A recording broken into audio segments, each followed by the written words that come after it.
Salut à tous, c'est Nico, bienvenue dans le 209e épisode et un petit peu hier et un petit peu aujourd'hui, j'ai continué à travailler sur mon projet d'Atoudou sur le site mobile. Je vous avais montré que j'avais commencé à le développer il y a quelques jours, même quelques semaines. Eh bien, j'ai continué et donc ça, je vous avais déjà montré la liste. En fait, ce que j'ai rajouté, c'est dans le détail d'une tâche, quand on va cliquer hop sur une tâche, j'avais uniquement mis la possibilité de rajouter des commentaires. Donc maintenant, on va pouvoir bien commenter. Ça fonctionne. Hop.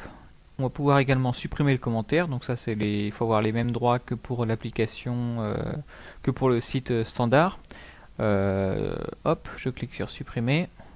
Donc là, bien sûr, ça s'affiche de manière large, mais sur smartphone, ça va être plus petit. Hop, ça va être comme ça. Et donc forcément, l'apparence est meilleure. Donc j'ai également rajouté la possibilité d'envoyer des fichiers.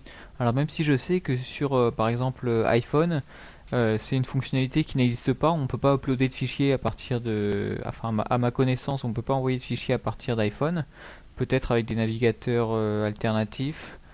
Mais en revanche, ça existe sur d'autres plateformes mobiles, peut-être sur Android. Et comme je compte pour l'instant utiliser cette interface mobile pour tout ce qui est extension au navigateur, pour rajouter la gestion des tâches rapidement dans Firefox, dans Google Chrome, dans Opera, etc.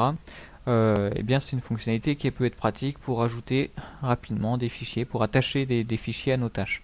Alors, il faudra que je clique ici sur choisissez un fichier, hop. Ici, je vais choisir rapidement, hop, une petite image.